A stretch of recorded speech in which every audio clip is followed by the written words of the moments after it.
Assalamualaikum, a very good afternoon. Welcome to PSL 9, HBL PSL 9 special show presented to you by Cadbury Dairy Milk and powered by Cola Next. Anyway, आपको सबसे पहले होता है कि of course PSL अब अपने last stages पे आ गया है. One thing, the Sultans Multan Sultans चले गए हैं जी बिल्कुल फाइनल पे. वो आराम करेंगे, रेस्ट करेंगे और वेट करेंगे कि उनकी दूसरी टीम कौन सी होगी. पेशावर ज़ल्मे के साथ कल का मैच खेला गया.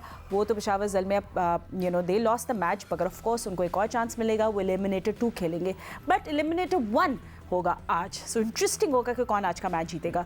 And they will play Peshawar Zalmi before they go into the final. So आज का मैच खेला जाएगा Quetta Gladiators and Islamabad United के दरमियान. एंड ये रमज़ान की वजह से टाइमिंग चेंज हो गया, सो बी केयरफुल. ये थोड़ा मैच शुरू होगा 9 बजे Pakistan standard time. Just double checking there. But anyway सही है. तो फिर हमारे एनालिस्ट भी हमारे साथ मौजूद हैं एंड विल टॉक अबाउट जो कल मैच खेला गया और आज जो मैच खेला जाएगा. बट एक साथ और बहुत ज़्यादा राइजिंग कंसर्न हो रहे हैं. People are talking about, international media में आ रहा है कि PSL जो वोटेड है second best league in the world, उस पर कराची क्राउड पुल क्यों नहीं कर पा रहा है. अभी चेंज ऑफ वेन्यू पॉसिबल नहीं है, बट क्यों ऐसा हो रहा है कि हम लोग क्राउड को पुल नहीं कर रहे. क्या कर सकता है PCB. लास्ट मिनट 3 मैचेस हैं, क्या कुछ हो सकता है, इस पर हम लोग बात करेंगे. पर उससे पहले जल्दी से इंट्रोड्यूस कर लेती हूँ. मेरे साथ मौजूद है स्टूडियो में former test cricketer Sikandar Butt. Hello Sikandar, good afternoon. And मेरे साथ वीडियो कॉल पर मौजूद है पाकिस्तान वुमेन क्रिकेट टीम की allrounder Kainat Imtiaz and former test cricketer Abdul Razzaq. Now ladies and gentleman, before we begin जल्दी से स्कोर कार्ड पर नजर डाल लेते हैं जो कल खेला गया मुल्तान सुल्तान्स और पेशावर ज़ल्मे के दरमियान. आई डोंट नो, अगर बाबर ने टॉस जीत के बैटिंग करने का पहला फैसला किया, so was it a good decision और not enough runs on the board. ठीक है, तो वापस देखते हैं स्कोर कार्ड की तरफ. कल हम सब बात कर रहे थे इस बार कि यासिर के पास अपॉर्चुनिटी थी एंड ही सर्व्ड बिल्कुल 54 ऑफ 37, 145 का उनका स्ट्राइक रेट था. रिजवान जो थे वो स्लो एंड डिफेंसिव थे, तो इस पे भी हमने बात करनी है. Usman Khan 36 and 28 strike rate और 128. और इफ्तिखार अहमद बिल्कुल अनस्टॉपेबल है. मतलब वो कहते हैं ना, he is too good, he is too feisty, he is too fiery to handle 22 from only 8 balls and a strike rate of 275.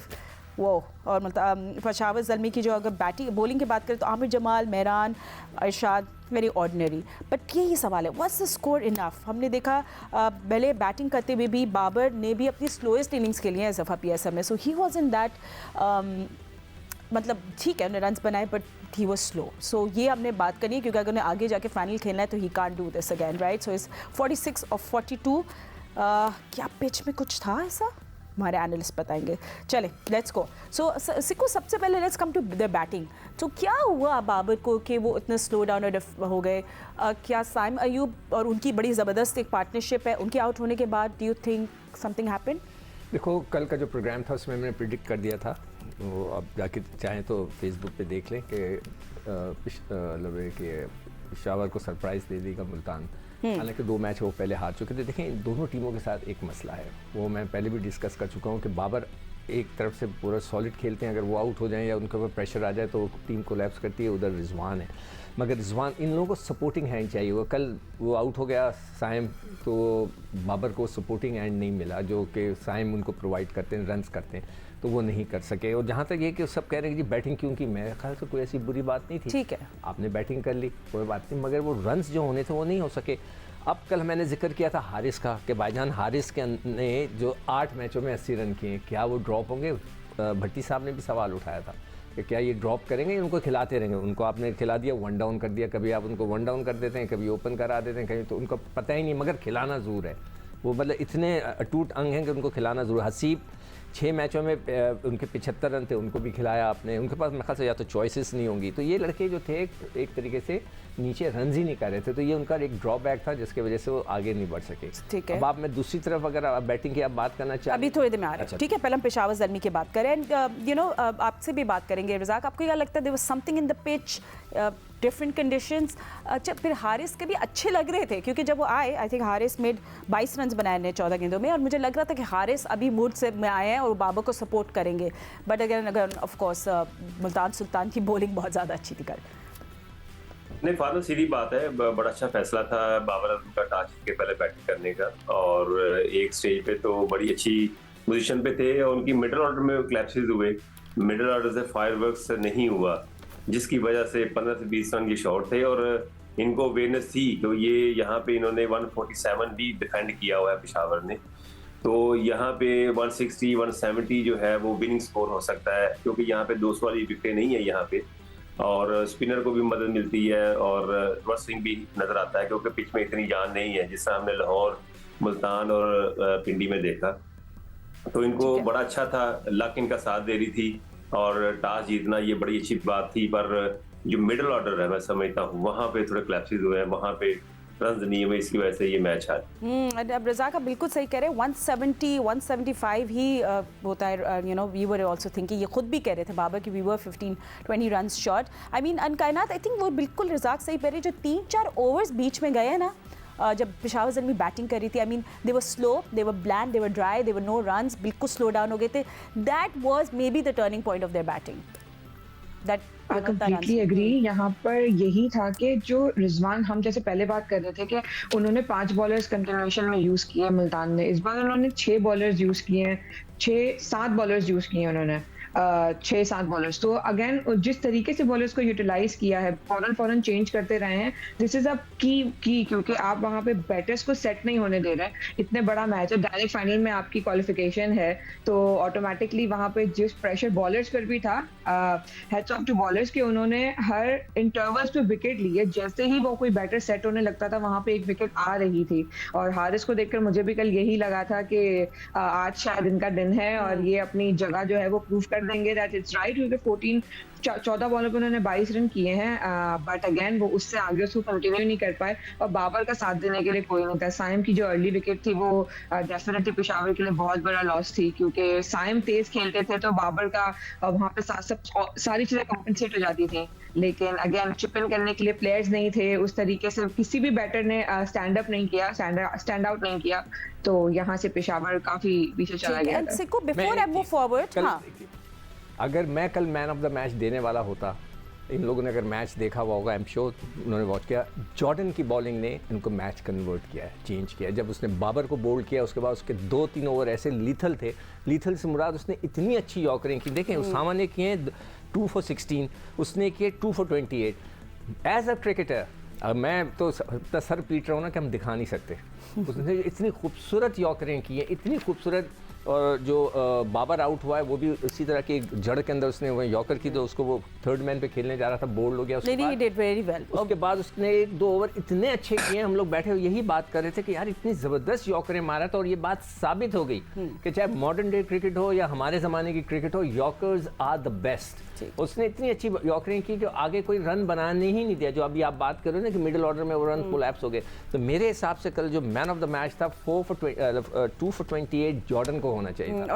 और मुझे नहीं पता कि बहुत अच्छी डेथ ओवर में, मुझे नहीं पता कि वहाँ पे कौन man of the match decide करता है कि ये होना चाहिए। ये नहीं होता कि उसने 2 आउट किए, 16 रन देके उसको दिया। आप देखें इम्पैक्ट किसने डाला है गेम के ऊपर। ठीक है, मेरे हिसाब से मैं कल सबको कह रहा था कि ये जॉर्डन को मैन ऑफ द मैच होना चाहिए। And as long as someone is exactly man of the match, वो होता है जो इम्पैक्ट डालता है। So I totally agree with that. But Razzaq, I think before I move forward, अभी मुल्तान सुल्तान की हमने पूरी बात करनी है, पूरी बाकी, बट आखिरी पेशावर ज़ल्मी का ये सवाल कि क्या अगर वो लोग अब फाइनल में खेलेंगे या अपने एलिमिनेटर खेलेंगे, उनको कुछ चेंजेस नहीं करनी चाहिए? Because they have lot of out of form batters. अभी सबसे बड़ा कंसर्न उनका ये होना चाहिए।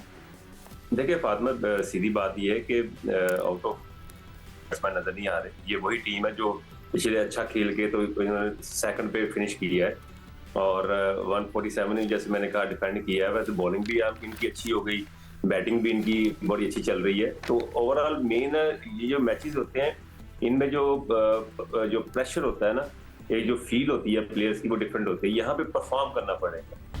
आउट ऑफ द बॉक्स ऐसा प्लेयर जाना चाहिए जो बिल्कुल जाके रन करे। जैसे आमर जमाल को बिल्कुल नीचे इन्होंने दिया होता है। जब आप इनको पता है कि 12 ओवरों में 90 रन है तो इनको थोड़ा सा चेंजिंग करनी चाहिए। अब मुझे नहीं समझ आ रही कि इनकी मैनेजमेंट में जो लोग बैठे हुए हैं कौन डिसीजन लेता है। इन्होंने अभी तक कोई भी ऐसा डिसीजन नहीं लिया जो हम समझे कि यार ये बिल्कुल इन्होंने किसी प्लेयर को कॉन्फिडेंस दिलाने के लिए दिया है। जैसे अमर जवान के पास मौजूद है, अगर उनको 1-2 ओवर के लिए भेज दें जल्दी कि आप जाके खुला खेलो जाके, तो ये एक अच्छा साइन होता है टीम में। इस तरह की कोई चेंजिंग नजर नहीं आ रही। एक ही पैटर्न से चलते आ रहे होते हैं। जैसे बाबर आजम एक टीम को लेकर चलते हैं, वो एक स्लो स्टडी जब चल रहे होते हैं उसके बाद फिर क्या होता है कि कोई भी ऐसा प्लेयर नहीं भेजते जिससे वो रन ज्यादा टीम बोर्ड पे लगे, तो इनको इस तरह के डिसीजन लेने पड़ेंगे, एक ही पैटर्न पे नहीं चलना पड़ेगा। ठीक है। एंड यू नो बॉलिंग की हम लोग बात कर ही रहे तो why not talk about Multan Sultan, तो जिस तरह सिकंदर भी बात करे थे कायनात, आई थिंक अगेन हम लोग विली की भी बात करें बिकॉज उन्हें डेथ ओवर बहुत अच्छी बॉलिंग की। Jordan was also too good to be true, but Usama Mir is somebody हम लोग उनका वेट कर रहे थे कि उनकी इस साइड पे हम दोबारा देखें। एंड उनके जो 2 for 16 थे, the line and length everything is working for him, so it's a good sign for Multan Sultan. जो कॉन्फिडेंस को लेकर पीछे से आए हैं वही कॉन्फिडेंस वो कराची की पिचेस पे भी इस वक्त दिखा रहे हैं कि पिच डज नॉट मैटर। इस वक्त सिर्फ और सिर्फ जो कॉन्फिडेंस और लाइन और लेंथ है वो मैटर कर रही है। So I mean I would say he is doing great, और अगर यही इनकी परफॉर्मेंस रहती है और इंटरनेशनल भी अगर इसी तरीके से परफॉर्म कर सकते हैं तो हमारे पास बैक टू बैक रिप्लेसमेंट्स आ जाएंगे। हमारे पास जो प्लेयर्स खेल रहे हैं उनके लिए बेंच स्ट्रेंथ इतनी ज्यादा हो जाएगी पाकिस्तान के पास कि प्रॉब्लम नहीं होगा। एंड सिकंदर मुझे बात बताएं ना, आई वांट टू कंपेयर ना। हाँ। तो मैं उसका आपको सवाल के अपने भी रज़ाक से पूछा कि उनको किसको खिलाना चाहिए आगे, ठीक है ना, उनकी बैटिंग नहीं चली। पावल खेल रहा है 1 2 3 4 5 छठे नंबर पे, यानी कि 4 डाउन, ठीक है। और सबसे उनके जो प्लेयर्स हैं उनमें सबसे ज़्यादा रन जो है तीसरे नंबर पे पावल के हैं 214 रन। तो भाई आप उसको ऊपर भेजो। क्या हारिस ने कहीं लिखवा के आया है, हसीब कहीं लिखवा कर आया है कि हम ऊपर ही जाएंगे? यार एक लड़का इन फॉर्म है, ये तो एक छोटी सी क्रिकेट की लॉजिकल थिंग है कि जब एक लड़का फॉर्म में है, रन्स कर रहा है, तो आप उसको ऊपर भेजो। आप उसको ज़ाया कर रहे हो, उसकी बैटिंग आई है नीचे, जबकि उसने 12 रन किए। आप कह रही थी ना आप किसको खिलाएंगे? Asif 72 run, Walter's 70 run, Haseeb का तो मैंने बता दिया, किसी ने रन ही नहीं किए नीचे। तो जिस लड़के ने रन्स किए पावल ने, भाई उसको ऊपर कर दो। आपने उसको दबा के क्यों रखा हुआ है? मैं मतलब बाबर की जो कप्तानी पे मुझे हमेशा से एतराज़ रहा है वो यही है, is not a thinking captain. भाई क्रिकेट के लॉजिक से अगर मैं वहाँ पे बैठा हूँ तो मैं तो ये देखूंगा कि मेरा प्लेयर जो तीसरे नंबर पे बेस्ट है। एक ने बाबर ने 500 रन किए हुए, साइम ने तकरीबन 300 रन किए हुए, इसने किए हुए तकरीबन 250 रन, 214 और प्लस ये कर दो तो 230 रन इसने किए। तो भाई उसको भेजो। उसके अलावा किसी ने रन ही नहीं किए हैं, किसी ने किए ही नहीं है। जमाल ने 120 किए, उनके लिए तो मैं कहूँगा मैं कुछ नहीं कहना चाहता। तो भाई जमाल, ये जो लड़के जिन्होंने रन्स किए हैं उनको तो ऊपर करो। आई मीन यानी कि कोई लॉजिकल, कोई अकल डाल दे इनके दिमागों में कि पेशावर की टीम में। I am very sorry, I have to say this कि भाई आपके जो प्लेयर रन्स कर रहे हैं उनको ऊपर कर दो, जो नहीं कर रहे उनको नीचे कर दो। ठीक है, हम बैटर्स की बात करें तो टॉप 5 बैटर्स की भी नजर डाल लेते हैं सो फार PSL, end of course lights ahead इस बाबर आजम, और जो बिल्कुल लीड कर रहे हैं पैक को, एंड उसके साथ उनको फॉलो कर रहे हैं Mohammad Rizwan. And you know this is what it's looking right now. I know कि कल के मैच डिफाइन नहीं करता बाबर की performance throughout PSL because it has been exceptional, मगर कल वो खेले स्लो और डिफेंसिव हो गए थे।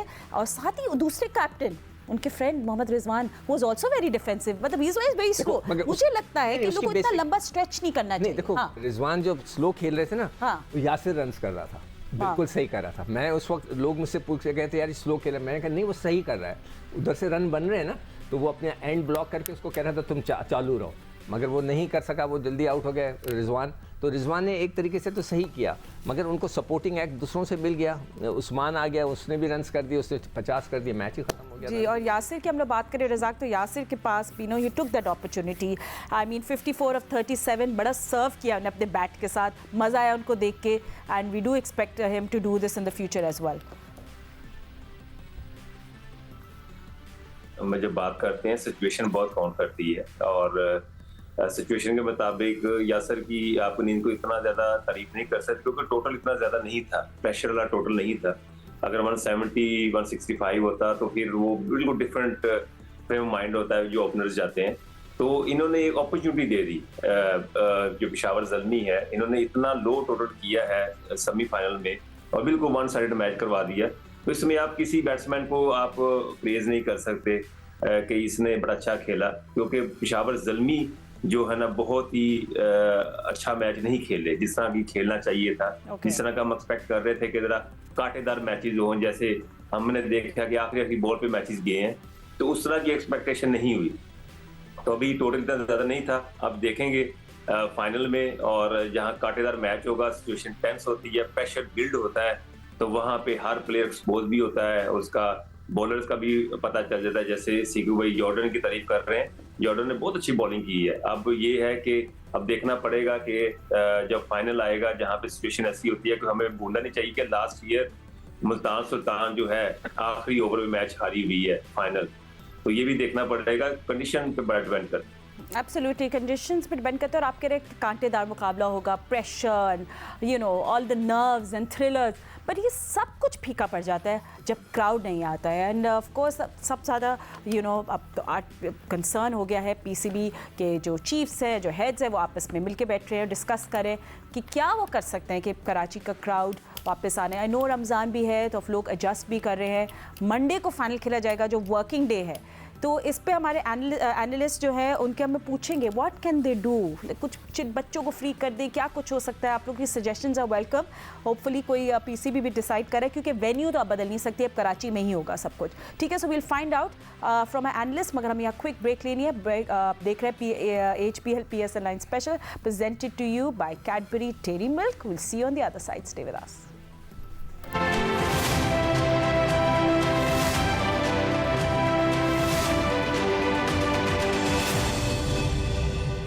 Welcome back after the break and it's do or die situation. Islamabad United and Quetta Gladiators के दरमियान आज एलिमिनेटर 1 खेला जाएगा कराची में, and of course loser will go home but the winner will have to again play another match जिससे पहले वो final पे जा सके। पेशावर जल में उनके लिए वेट कर रहा है एलिमिनेटर 2 में जो खेला जाएगा। Anyway, Multan Sultan already final में है।